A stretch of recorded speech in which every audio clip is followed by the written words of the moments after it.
Movie के starting में हम इशिको कुरासाकी और उसकी माँ को देखते हैं। इस बारिश के मौसम में वो दोनों भी अपने घर की तरफ जा रहे थे। तभी नदी किनारे इशिको को एक छोटी लड़की दिखाई देती है जो बेचारी बारिश में भीग रही थी, पर इशिको की माँ को वहाँ पे कोई भी नहीं दिखता। ऐसा इसलिए क्योंकि वो लड़की काफी पावरफुल स्पिरिट थी और इशिको स्पिरिट्स को देख सकता था, लेकिन उसे ये बात पता नहीं थी। बारिश में भीगती हुई उस लड़की को वो छाता देने जाता है, लेकिन वो लड़की बहुत ही बड़ी हेलो यानी एक मॉन्स्टर रहती है, इशिको के ऊपर अटैक करती है और उसे तड़पता हुआ देख उसकी माँ उसे मदद करने के लिए आती है, लेकिन उसे बचाते हुए उनकी खुद की जान चली जाती है और इशिको अपनी माँ को खो देता है। अब मूवी कुछ साल आगे बढ़ती है। इशिको को हम देखते हैं वो भी हाई स्कूल स्टूडेंट था और एक दिन वो कुछ लड़कों को सजा दे रहा था क्योंकि उन्होंने जाने अनजाने में एक स्पिरिट बच्चे को परेशान किया था। वो उन लड़कों से स्पिरिट की माफी मांगने कहता है, हालांकि वो लोग देख नहीं सकते थे किससे माफी मांग रहे हैं। और वो जाने के बाद इशिको उस स्पिरिट के गिरे हुए फूल उठाने के लिए झुकता ही है, लेकिन उनमें से ही एक लड़का आके उस पर अटैक करने ही वाला था, लेकिन इशिको का दोस्त शायद आके उसे बचा लेता है।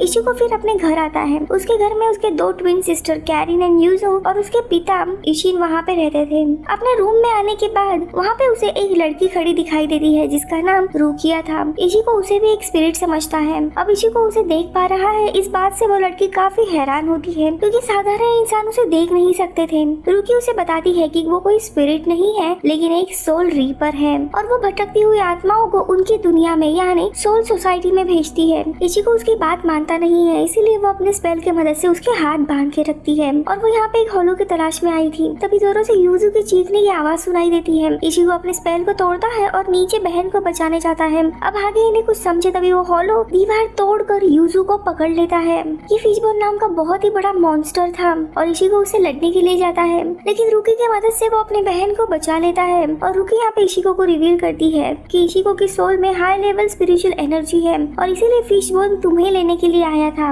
और तभी फिशबोन वापस इशिको के ऊपर अटैक करता है। रुकी उस होलो मॉन्स्टर से काफी लड़ती है, पर इसी बीच में फिशबोन उसे पकड़ लेता है और उसकी सोल कंज्यूम करने लगता है। पर रुकी उस पर बार बार अटैक करती है और वो बच जाती है, पर इसके कारण वो काफी कमजोर हो गई थी। वो इशिको को बताती है कि ये मॉन्स्टर एक होलो है और सिर्फ मैं इसे नहीं मार सकती और होलो बस एक सोल रीपर को ही मार सकता है, यानी तुम्हें सोल रीपर बन के अभी इस होलो को हराना होगा। अपनी फैमिली को बचाने के लिए इशिको मान जाता है और रुकी अपने सारे पावर इशिको को ट्रांसफर करती है और इशिको भी एक सोल रीपर बन जाता है। और वो जैसे ही फिशबोन को मारने जाता है एक ही बार में वो होलो के 2 हिस्से कर देता है।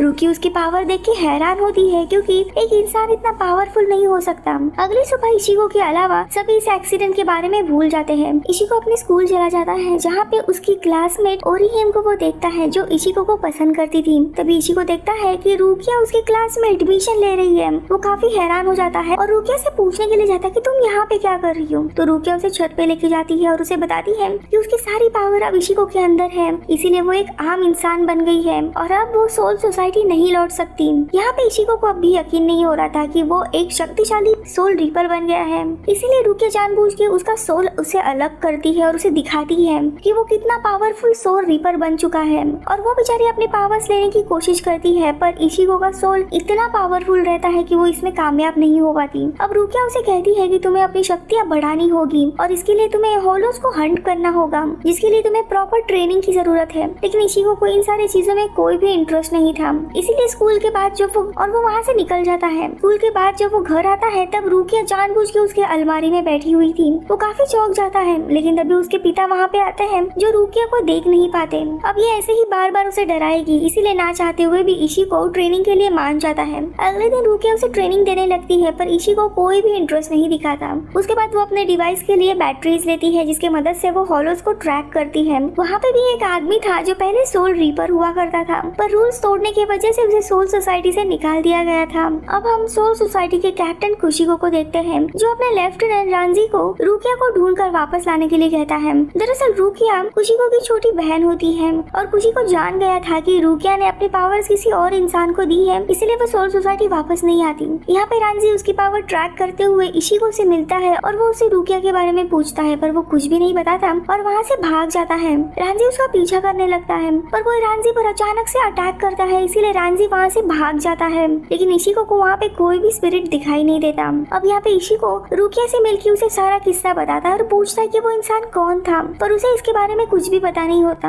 अब यहाँ पे इशिको यानी सोल कम्युनिटी का जो कैप्टन होता है उसे पता चल गया था कि उसकी बहन ने इशिको नाम के लड़के को उसके पावर्स दी है। अब अगले दिन इशिको अपने स्कूल चला जाता है, जहाँ पे वो इशिंदा नाम के लड़के से मिलता है। वो उसे बताता है कि वो क्विंसी नामक कम्युनिटी से बिलोंग करता है और उसने इशिको को लास्ट नाइट रांजी से बचाया था। दरअसल क्विंसी और रीपर्स की आपस में बनती नहीं थी। अब इशिंदा जान गया था कि इशिको भी एक पावरफुल सोल रीपर है, इसीलिए वो उसके ऊपर हमला करने के लिए एक हॉलो को बुलाता है। लेकिन इशिको उससे ठीक से लड़ नहीं पाता, इसीलिए रूकिया वहाँ पे आती है और इशिको की रीपर सोल को बाहर निकालती है। उसका सोल देखता है कि ये हॉलो एक बच्चे के स्पिरिट का पीछा कर रहा है, तो इशिको उस हॉलो से लड़ने लगता है, पर वो हॉलो उसके ऊपर भारी पड़ता है, उसे काफी मारने लगता है। लेकिन उसी समय रांजी वहाँ पे आकर उस हॉलो को मार देता है।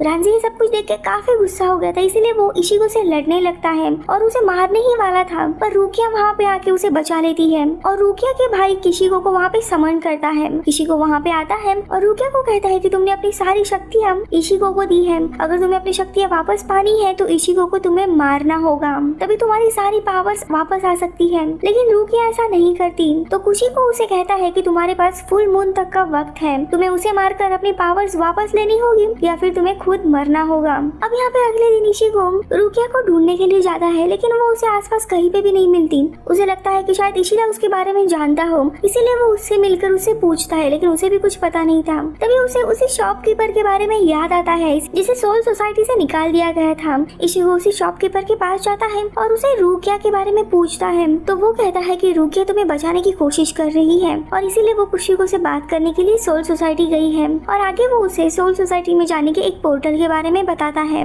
यहाँ पे हम रूकिया को देखते हैं जो अपने भाई से कहती है जब ग्रैंड फिशर इशिको की सोल कलेक्ट करने आएगा तब इशिको वहाँ पे उसे मार देगा, पर किशिको को पता था कि वो ये सब कुछ सिर्फ इशिको की जान बचाने के लिए कह रही है, क्योंकि ग्रैंड फिशर को मारना इतना आसान नहीं होगा, क्योंकि ग्रैंड फिशर बहुत ही बड़ा मॉन्स्टर है और उसे मारना इतना आसान नहीं होगा। तभी इशिको भी उस पोर्टल के थ्रू इस दुनिया में आ जाता है और वो किशिको और रूकिया की ये सारी बातें सुनता है। वो आगे आके कहता है कि वो ग्रैंड फिशर को मारेगा, पर इसके बदले में उन्हें रूकिया को छोड़ना होगा। अब ये सुनते ही किशिको मान जाता है। अब यहाँ पे ये दोनों भी अपने दुनिया में वापस आते हैं और रूकिया इशिको को ट्रेनिंग देना स्टार्ट करती है, क्योंकि उन्हें ग्रैंड फिशर को मारना था। अब इशिको भी इंटरेस्ट देने लगता है और रूकी की बात मानता है। ट्रेनिंग के बाद वो उसे बताती है कि ग्रैंड फिशर हैलो बचपन से ही उसके पीछे पड़ा हुआ है। सबसे पहले तो एक छोटी बच्ची के स्पिरिट के रूप में उसने उस पर हमला किया था।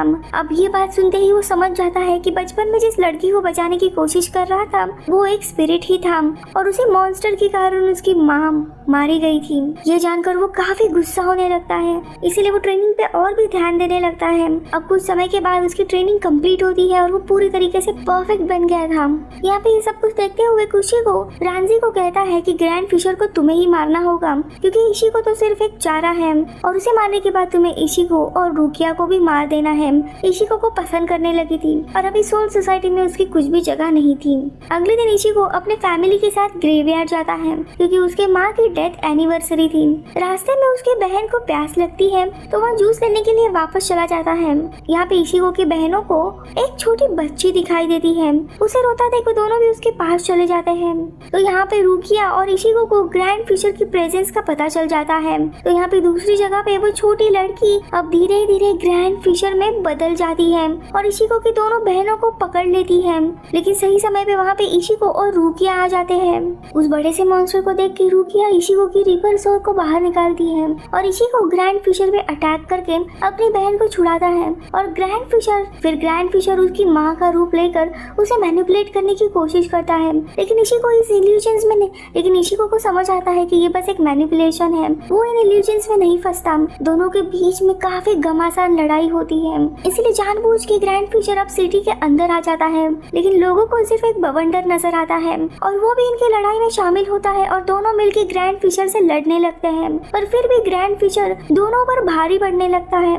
लेकिन यहाँ पे इशिता ग्रैंड फिशर के आंख पे एक तीर मारता है और यही मौका देख के इशिको भी ग्रैंड फिशर के माथे पर एक तलवार गाड़ देता है, जिसके कारण वो मारा जाता है। तभी वहाँ पे रांजी आता है, वो इशिता को मार देता है क्योंकि वो क्विंसी कम्युनिटी से था और रीपर और क्विंसी की कभी भी आपस में नहीं बनती थी। अब वहाँ पे किशिको भी आ जाता है और वो रूकिया को इशिको को मारने के लिए कहता है, पर वो उसकी बात नहीं मानती। फिर इशिको किशिको से कहता है कि आपको आपका वादा पूरा करना होगा। मैंने ग्रैंड फिशर को मार दिया है और अभी आपको रूकिया को आजाद करना होगा।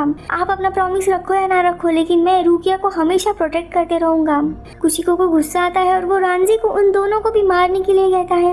इशिको रुकिया को प्रोटेक्ट करते हुए रांझी से लड़ता है और उन दोनों का भी एक घमासान युद्ध होता है और आखिरी में इशिको एक जोरदार वार करता है जिसके साथ वो रांझी को घायल कर देता है। अब कुशिको खुद रुकिया को मारने के लिए बढ़ता है तो इशिको उसे रोकने के लिए आगे बढ़ता है पर वो बहुत ही पावरफुल था। एक ही वार में वो उसे घायल कर देता है पर इशिको बार बार उठता है और रुकिया को बचाने के लिए जाता है पर इस बार कुशिको उसके छाती पर वार कर देता है और उसे चीर देता है। इशिको फिर एक बार उठता है लेकिन इस बार रुकिया खुद उसके ऊपर अटैक करती है लेकिन असल में वो उसे प्रोटेक्ट कर रही थी। फिर वो कुशिको को कहती है कि मैं अपनी गलती सुधारना चाहती हूँ और वो इशिको की तलवार लेकर अपने पावर्स वापस लेने के लिए इशिको के पास आती है और रुकिया उसके पास जब आती है तब वो काफी इमोशनल हो जाती है। वो इशिको से कहती है कि तुम मेरे लिए बहुत ही स्पेशल हो, तुम एक पहले इंसान हो जिसने मुझे प्रोटेक्ट करने के लिए अपनी जान खतरे में डाली है। मेरी पावर्स वापस लेते ही तुम ये सब कुछ भूल जाओगे और मुझे भी भूल जाओगे कि मैं कौन थी। और ये कहते ही वो अपनी पावर्स वापस लेती है और सोल सोसाइटी में वापस लौट आती है। वो ऐसा इसीलिए कर रही थी ताकि इशिको को अपने भाई से बचा सके और इशिको भी समझ गया था कि कोई और रास्ता नहीं है और रुकिया अपनी सारी पावर्स वापस लेती है। अब अगले ही दिन हम देखते हैं पूरा शहर डिस्ट्रॉय हो गया था और सारे लोगों को ये लग रहा था कि बवंडर के कारण ये हालत हुई है। अगले दिन इशिको अपने स्कूल आता है और हम देखते हैं इशिदा भी अभी भी जिंदा था और इशिको सब कुछ भूल गया था। आगे हम देखते हैं इशिको को रुकिया का एक नोट मिलता है जिसे पढ़ने के बाद इशिको की सारी धुंधली यादें वापस आती है और मूवी इधर ही खत्म होती है।